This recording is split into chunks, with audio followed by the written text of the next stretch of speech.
In this video, we finally get the adventure bus back up and running. But in the process of doing that, we discover another catastrophic issue, and this whole shit show becomes a lot shittier. I'm gonna let you watch for a couple more minutes before you figure it out, but suffice it to say, it sucked. It's fixed now, but it sucked. Oh, and if you missed any of the last videos, the adventure bus blew up his motor. We rebuilt it and upgraded it, so it's gonna make 500 horsepower, 1,000 pound-feet of torque, and now we're putting the engine in and getting it running again. Without any further ado, I'd say let's go ahead and just jump right into it. Prepare yourself, but first, a message from our sponsor. Do you own a project car with a broken or missing radio? Does your Subaru need another rebuild and you can no longer afford the expensive stereo system you wanted?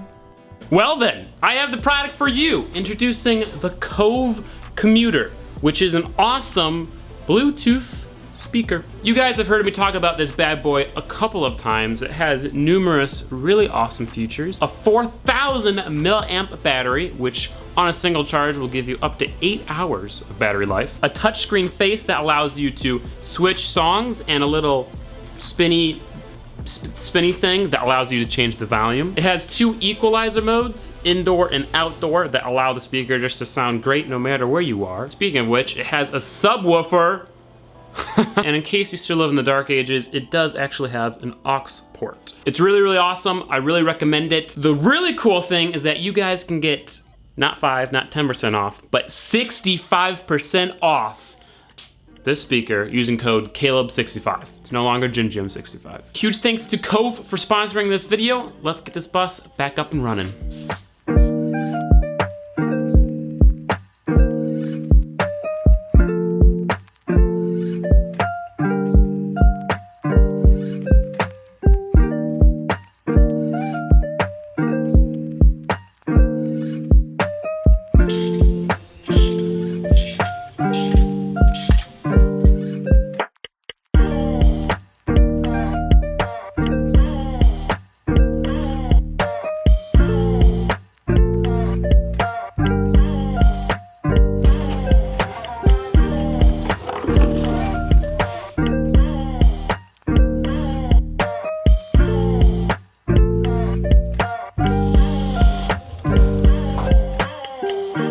All right, straight back.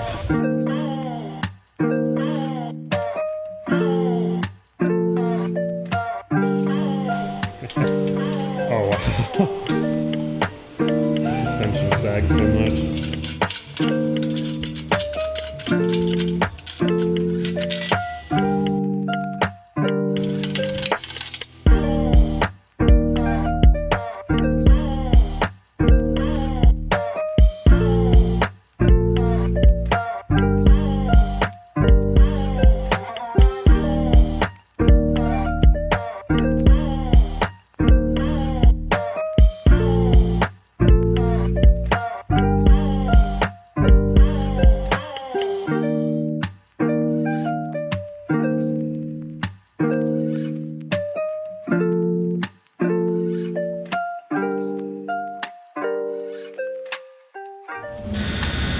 There we go.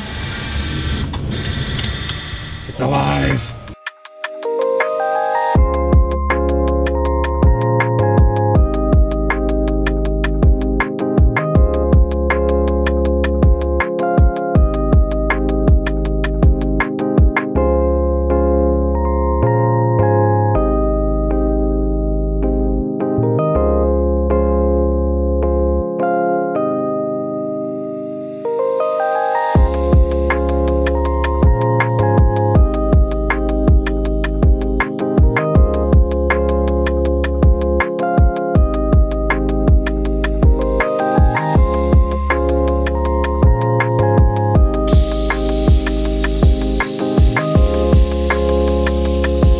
And this is when we had our first issue.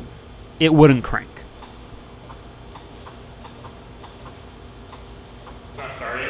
After a little bit of diagnosing, we discovered that the fuse box had a bad pin on it.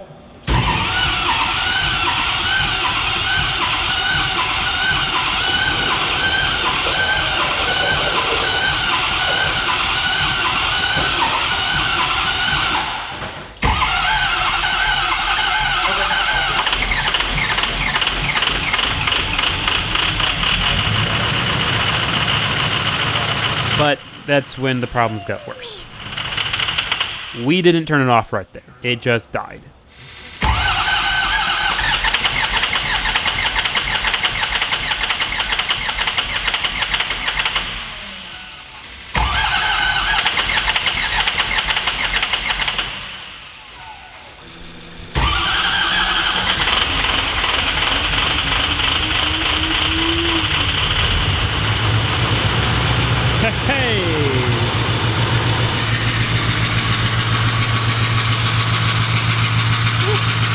And do you hear how it sounds like a choo-choo train? Yeah, that's because cylinder 7, it's not doing anything.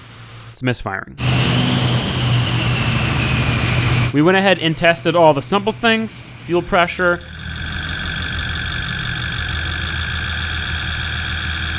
60 psi. We pinned out the injectors, made sure the injectors were good, tested the thickum, which actually was kind of bad.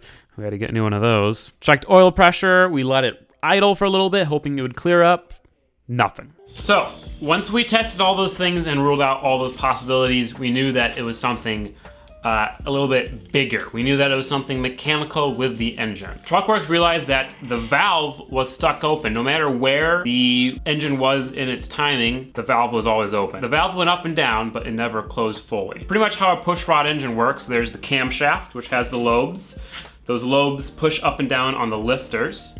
The lifters push up and down on the pushrod, which is connected to a rocker, which pushes the valve up and down. So the first thing they did was unbolt the rocker, which connects the push rod to the valve. Doing that closed the valve. So that ruled out having a stuck valve, which was good because the head was fine. Once they figured out that it wasn't a stuck valve, they knew it was something between the cam and the push rod. So it was either the cam, the lifter, or the push rod. The first thing they did was just uninstall the push rod and reinstall it.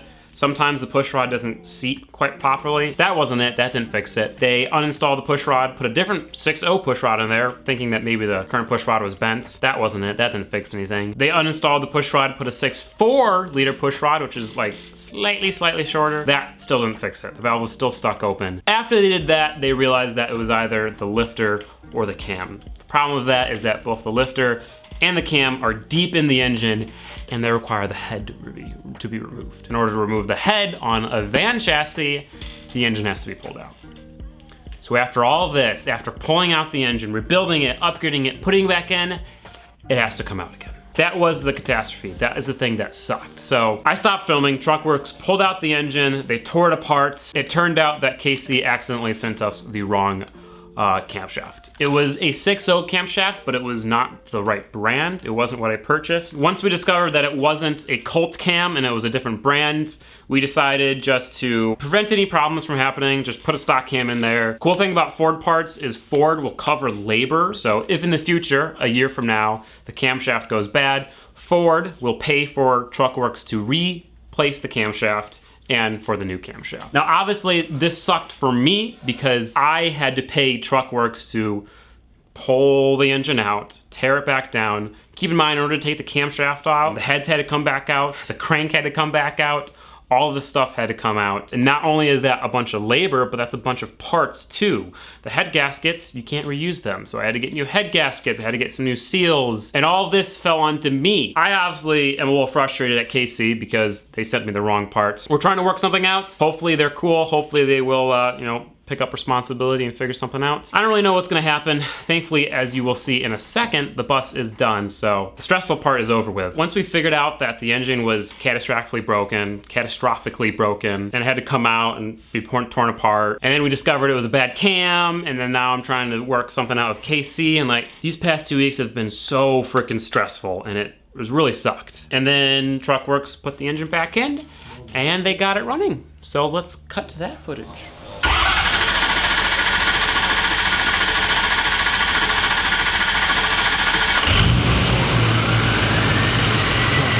Oh yeah, that sounds so much better now. Hell yeah. That's so loud.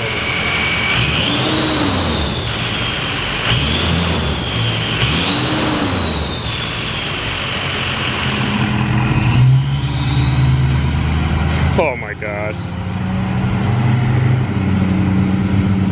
That turbo is so loud.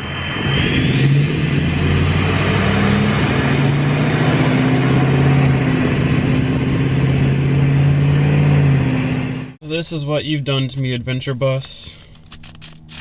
Wow. And this isn't even all of it. This is like half. Goodbye. Hope it's worth it. Walking down the street with like 10 grand in my pocket and a really expensive camera, not something I like doing. If someone were to mug me right now, they would have a very good day. But I'm also in St. Charles, which nobody gets mugged in St. Charles. Still, whenever I have this much cash, I feel like I gotta be super careful. What would happen if I just accidentally tripped into a fire pit? Boom. Life savings gone. Hey, boy, do I miss driving this thing. Why do I miss driving a school bus? I don't know, but I do. Ladies and gents, the Adventure Bus is back. It's official. It needs some touching up in here. I need to put the interior a little back together, but hell yeah. Now I know what you're thinking. I know you guys want to see me rip it. I know you want to see a burnout. You want to see some spoolie action. The motor has to be broken in, so I have to put 500 miles on the motor, and then we can do an oil change, put the good fast tune on it, and floor it. Right now we're stuck to its break-in tune. It's on a tow tune, so it's very conservative. But let me just say that even with the break-in tune and partial throttle, it is already, like, I can already tell that it is much quicker, much spoolier, much torquier than it was before. Here's the other shitty part. It's fall now, and there are no events anymore in this area. So now that we have the bus back, we can't even take it drifting. We will, I'm sure, at some point during this winter, take it to like Texas or something, or Florida. But huge thanks to you guys for being patient throughout this entire process. I know it's taken a lot longer than it needed to. All of you guys have been really patient, really respectful, and I really appreciate that. Hopefully you guys are excited to see this thing on this race tune, and hopefully you guys are just happy for it to be back, because I really am. I guess the other thing I want to say is that if you want to support the channel, please do so. I would really appreciate it. As I said, this whole thing has costed way more than we expected in the first place. Now, hopefully we can work something out with KC, but if not, then it falls on me and I'm kind of screwed. Speaking of which, I have to write 400 names on the Adventure Bus. Huge, huge, huge, huge thank you to everyone who helped out for this bus. It's really as much of your bus as it is mine. Without you guys, this bus would not be here anymore. This bus would be in a junkyard if it wasn't for you guys, so thank you. Other exciting news? Yeah, we have a fully assembled Subaru motor. So you guys will see that in the next video. If you enjoyed, please give it a like. If you didn't, please give it a dislike. If you're new to the channel, please consider subscribing, support the channel, blah, blah, blah, blah, blah. I'll see you guys next time. Peace out, goodbye.